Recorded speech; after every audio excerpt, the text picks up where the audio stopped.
divisional round is done. The Kansas City Chiefs, they move on. And if the Bills should win tomorrow, guess what? It'll be a neutral site game in Atlanta. Should it be the Bengals? The AFC Championship will be back at Arrowhead for the 5th straight season where that guy, Patrick Mahomes, even though he was hurt, he had an X-ray. He told Melissa Stark that it was negative, and now he is 5-0 in divisional games, which is obviously impressive, but adversity struck here as he had to go out in the second quarter. Let's just talk about the way that he was able to gut the game out, Coach Dungy. Well, he was unbelievable. We said in the pregame that in the first game, he hurt them scrambling against the 4-man rush. So they said, we're not going to do that. We're going to bring extra people. We're going to clog it up. And he still moved around and just made some unbelievable throws in the first part of the game, Jace. Coach, early on in this game, he was incredible. Kept completing balls from such unorthodox positions, avoiding the rush, making some amazing throws early on in this ball game. Right. And then it became, we just got to be gritty and tough. And you know what? Superstar players, Jason Garrett made this point back in the truck. They don't get enough credit because we go, oh, they're so gifted, they just make it happen. And we all knew he was coming back in. We were all going, he's coming back. He loves football. He wants to be out here. And what a performance by him coming out here and leading. How about picking up this third down on 1 foot? A 1 foot and awareness to keep his bad angle out of the way for getting a little banged up, but clearly not himself. Yeah, so when you're evaluating Mahomes, what's the #1 trait? Everyone says, oh, the arm is incredible. Right. Hey, how about the vision, the instincts? Hey, line one with this guy is competitor. How about toughness? And we saw it today. Jim Rat. We saw the jump passes he had to take off of 1 foot. He still finishes the game 22 for 30 for 195 and 2 touchdowns. And when he needed the big play, look at him. He was able to make it. That's just it's ridiculous. Say, I want to be out there. I'm going to help us win the game. We all said it. We're watching in the truck, and Maria, you made reference. This is like Jordan, you know? The flu game. Jordan, he's got the flu, and these kind of rare, special guys, it's what's inside of them that makes the difference. Like, big-time win, championship drive, the 98-yard drive. That's what championship teams do right there.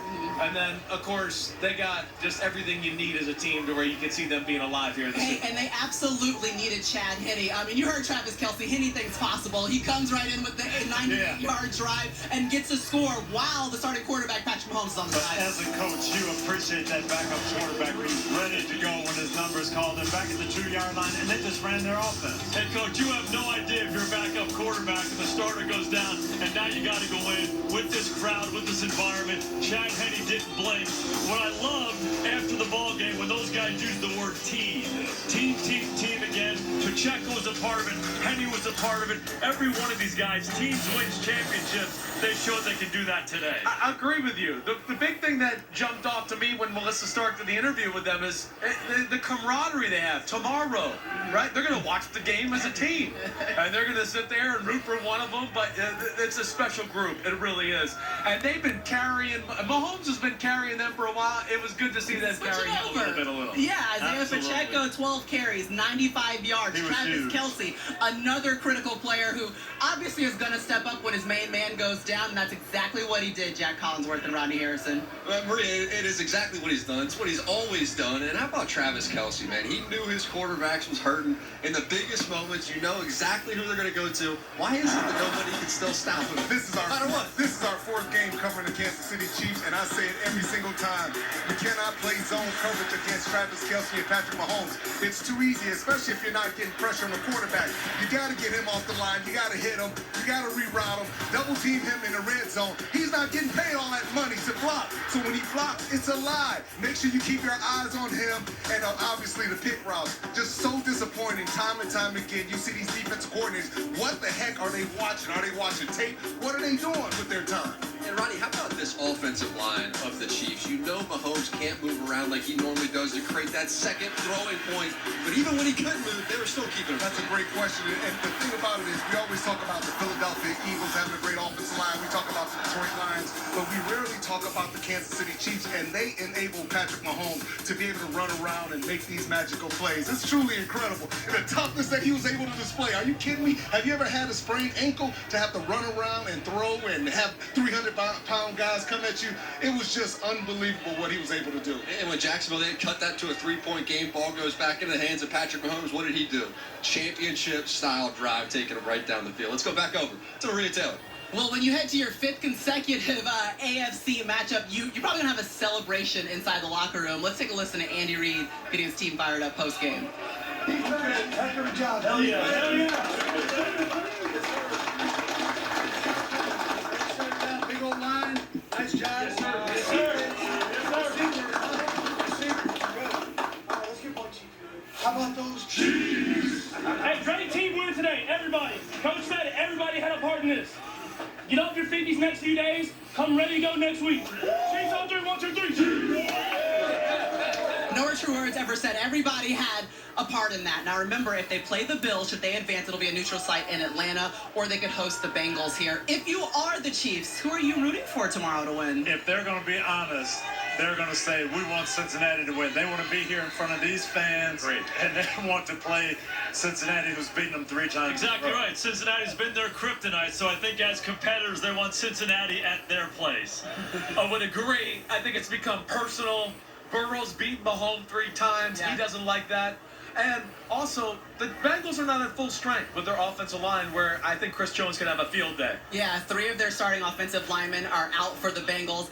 But when we talk about the Buffalo Bills, we've seen some amazing matchups in the AFC Championship game. Honestly, I would kind of like to see another Well, you're one of from those. Atlanta. You want I know, them I to just play want in to go down the road and go Atlanta. see the game. But what would you see in that matchup, them going against each other again? Well, again, I think we'd see the quarterback play that we're all expecting these 2 quarterbacks. But Cincinnati's got Joe Burrow. You'd see quarterback play there, too.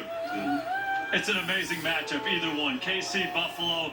Buffalo's got this purpose that they're playing with the Hamlin stories as good as anything. They came together as a team. Either of those are incredible matchup for the NFL and anybody who loves ball. Yeah, incredible to look ahead, but also a great game by the Jacksonville Jaguars and a great season as they return to the playoffs for the first time since 2017. We send it back up to the booth. Mike Tirico, take it All over. right, Maria, Tony, Chris, Jason, thank you. Super Bowl champs, Super Bowl 4 and Super Bowl 54. We're coming into this week thinking of Len Dawson, who passed in August, and Lenny Dawson, the great Kansas City Chiefs quarterback, Hall of Famer. He started the first franchise playoff victory, won the Super Bowl, Super Bowl 4. This is the first time the Chiefs have had a playoff game without Len Dawson being with us. He passed in August.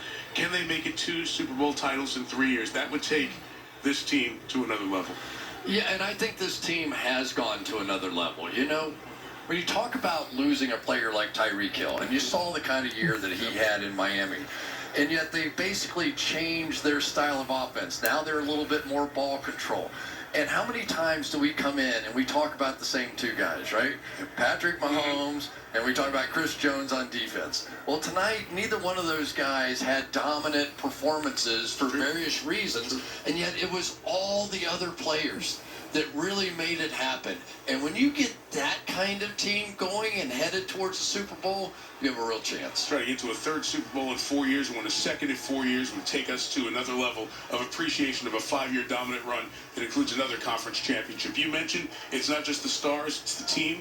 That's our team. It is our entire team that has brought you Sunday Night Football from the kickoff game all the way through. We can't say thank you enough to this great team. Absolutely brilliant. They all work so hard. They all treat every game like it's the Super Bowl, and they are just the best. And our team up here, Andy Freeland, Jake Abrahams, Penny Hurt, who works on the stats as well, not with us here on site. Mark Amento, Mike Black, who worked with us as well. Everybody takes care of us here in the booth. It's a fun year, and it has been a blast, pal. Thanks so much. It has been a blast. Fun season, fun season. We'll see you on the golf course here in a little bit. Deal. Thanks to Rob Hyland, our producer, Drew Esikoff, our director. And from Kansas City, we say thank you to all the folks who work on NBC's NFL.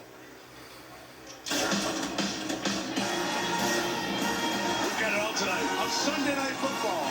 Harry Underwood, storylines, stars.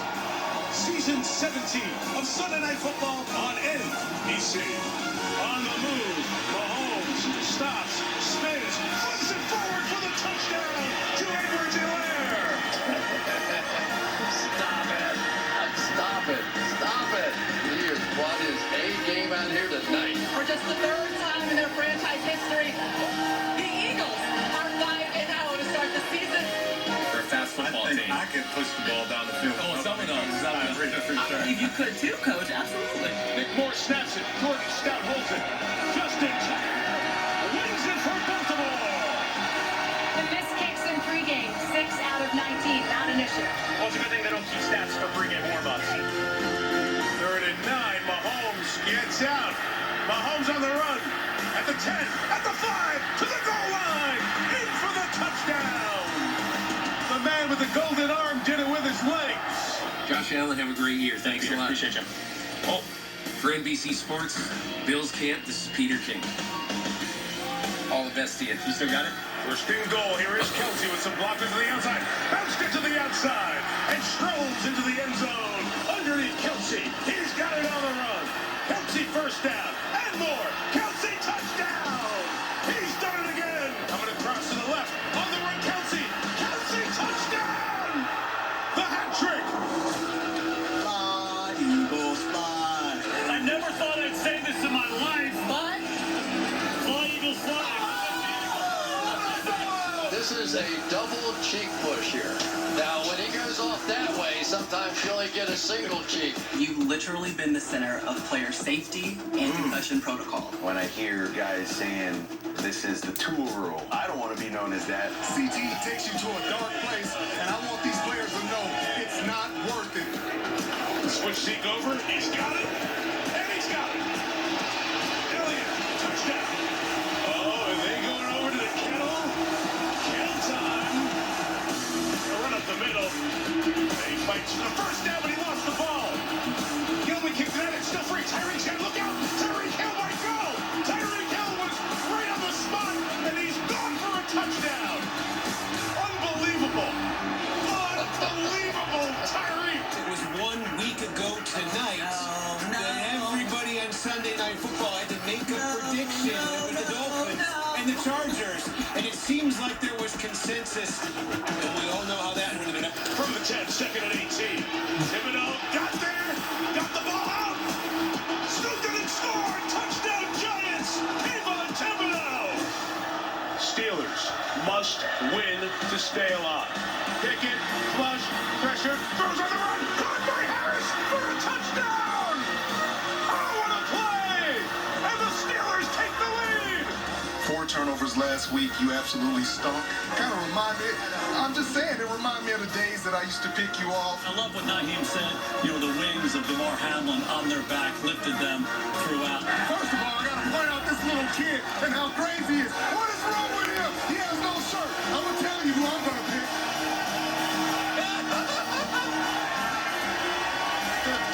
Here's a blitz. Can Rodgers beat it? Big ball downfield, and it is intercepted by Kirby Joseph. And the Packers are in major trouble.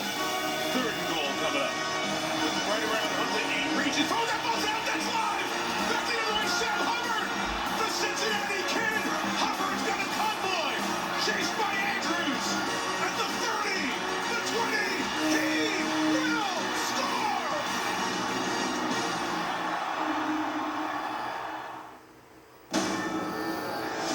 NBC Sports thanks you for watching this presentation of the National Football League.